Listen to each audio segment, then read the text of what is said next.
کہ جس نبی عظیم محسن انسانیت صلی اللہ علیہ وسلم نے ایسا عظیم انسانی انقلاب برپا کیا ہو، وہ بد امنی اور دہشت گردی کا معلم کیسے ہو سکتا ہے؟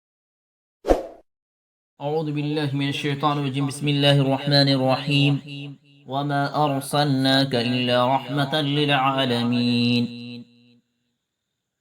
پارٹ 2 میں بات یہاں تک پہنچی تھی کہ جس نبی عظیم محسن انسانیت صلی اللہ علیہ وسلم نے ایسا عظیم انسانی انقلاب برپا کیا ہو، وہ بد امنی اور دہشت گردی کا معلم کیسے ہو سکتا ہے؟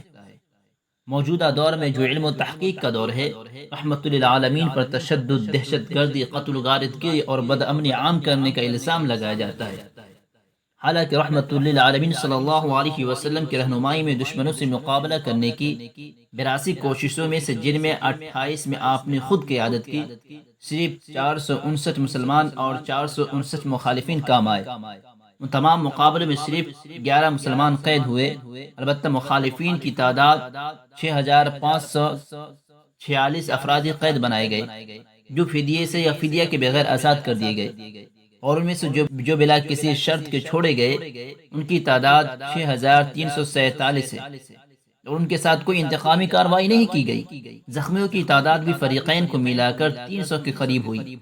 تمام جنگجو میں جو انسانی رواداری اور حسن اخلاق کا معاملہ رہا، اس کا دوسرے مذہبوں اور تمدنوں کے درمیان ہونے والی جنگوں سے موازنہ کیا جائے تو حیرت ناک نمونے سامنے آتا ہے۔ اسلام کے علاوہ کوئی بھی مذہب، کوئی بھی قوم، کوئی بھی معاشرہ، سوسائٹی اور امن کے لیے کوشاں کوئی ادارہ آج تک اس طرح کا امن پسندی اور حق طلبی کا انقلاب برپا نہیں کر سکا، اور یہ انقلاب بھی ایسا انسانی انقلاب تھا کہ اس کے نتیجے میں رحمت للعالمین صلی اللہ علیہ وسلم نے ایسے نظام کی بنیاد رکھ دی جس کی برکات صدیہ گزر جانے کے بعد بھی انسانی سینوں میں محسوس کی جا سکتی ہے۔ جنگ بدر میں 72 قیدیوں میں سے 70 کو حضور صلی اللہ علیہ وسلم نے فدیہ لے کر آزاد کر دیا۔ ان قیدیوں کو مہمانوں کی طرح رکھا گیا۔ بہت سے قیدیوں کا اعتراف موجود ہے کہ مسلمان اپنے بچوں سے بڑھ کر ان کے آرام و راحت کا اہتمام کرتے تھے۔ حدیبیہ کے میدان میں 80 حملہ آور گرفتار ہوئے، ان کو آپ صلی اللہ علیہ وسلم نے بلا کسی شرط بلا کسی جرمانے کے آزاد کر دیا۔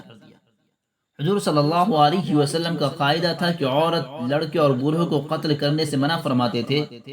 جب سریہ بھیجتے تو ان لوگوں کو تاکید کر دیتے کہ منکرین خدا کو قتل کرنا ہو تو مسئلہ نہ کرو، یعنی ان کے جسم کے اعضاء کو نہ بگاڑو، کفار سے جب کچھ معاہدہ کرو تو بدعہدی نہ کرو، عورت، بچے اور بوڑھوں کو قتل نہ کرو۔ سیرت ابن کثیر میں ہے کہ رسول اللہ صلی اللہ علیہ وسلم نے غزوہ حنین میں اپنے اصحاب و رفقا کو حکم دیا کہ کسی بچہ، عورت، مرد یا غلام جو کام کاج کے لیے ہو ہاتھ نہ اٹھایا جائے۔ آپ صلی اللہ علیہ وسلم نے ایک عورت کے قتل پر جو حنین میں ماری گئی افسوس کا اظہار کیا۔ ایک طرف اسلام کے ان جنگجو کے حالات سامنے رکھتے ہوئے اسلام اور مسلمانوں پر دہشت گردی کا الزام لگانے والی اقوام کی تاریخ کا ملاحظہ کرے تو زمین و آسمان کا فرق معلوم ہوگا۔ گستاو لیبن نے اپنی کتاب حضارت العرب میں لکھا ہے کہ جب صلیبی فوجی قدس میں داخل ہوئی تو 8 دنوں تک خون کی ہولی کھیلی اور تقریباً 60,000 انسانوں کو موت کے گھاٹ اتار دیا، حتیٰ کہ عورتوں، بچوں اور بوڑھوں تک کو بھی بخشا نہیں۔ سر تن سے جدا کر دیے گئے، پیٹ چاک کر دیے گئے، بعضوں کو زندہ آگ میں چلا دیا گیا۔ انگریز بادشاہ ہنری چہارم اور ہنری پنجم کے عہد میں 1399 سے 1422 عیسوی میں کیتھولک کلیسا کی احتسابی عدالتوں نے لاکھوں کی تعداد میں مخالفین کو تخت دار پر چڑھا دیا۔ اسپین میں 31,000 لوگوں کو زندہ جلا دیا گیا اور 2,90,000 کو سخت ترین وحشیانہ سزائیں دی گئی۔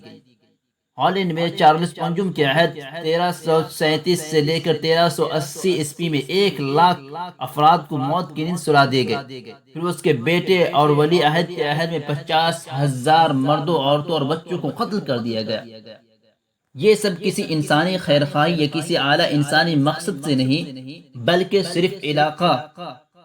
صرف علاقے پر غیر کا قبضہ ہٹانے اور اپنا قبضہ جمانے کے لیے کیا گیا۔ دوسری جنگ کی ان سب سے ہولناکیوں کے بعد جو علاقائی قبضے کے لیے جنگیں ہوئی ان میں کورین وار 1950 سے 1952 عیسوی میں جو امریکہ کے کوریے پر قبضہ کرنے کے سلسلے میں ہوئی، تقریباً 3 ملین انسان ہلاک ہوئے۔ 1951 میں چینی لیڈر موتسی تنگ نے اپنے مخالفین کے خلاف وحشیانہ کارروائی کی، جن میں خود اس کے اعتراف کے مطابق 80,000 مخالفین کو موت کے گھاٹ اتار دیا گیا۔ یہ چینی لیڈر فخریہ کہا کرتا تھا کہ اس نے 46,000 لوگوں کو زندہ دفن کر دیا۔ 1949 سے 1953 عیسوی میں مشرقی ترکستان میں چین نے 1 لاکھ مسلمانوں کو قتل کر دیا، دین اسلام پر پابندی عائد کر دی اور مشرقی ترکستان کا نام بدل کر صوبہ سنکیانگ کر دیا۔ دوسری طرف اسلام کی جنگوں کا نقشہ دیکھیے تو نظر آئے گا کہ ان میں صرف 1,000 سے کچھ زیادہ افراد اس میں کام آئے، جن میں مسلمان اور ان کے دشمن کے افراد شامل ہیں۔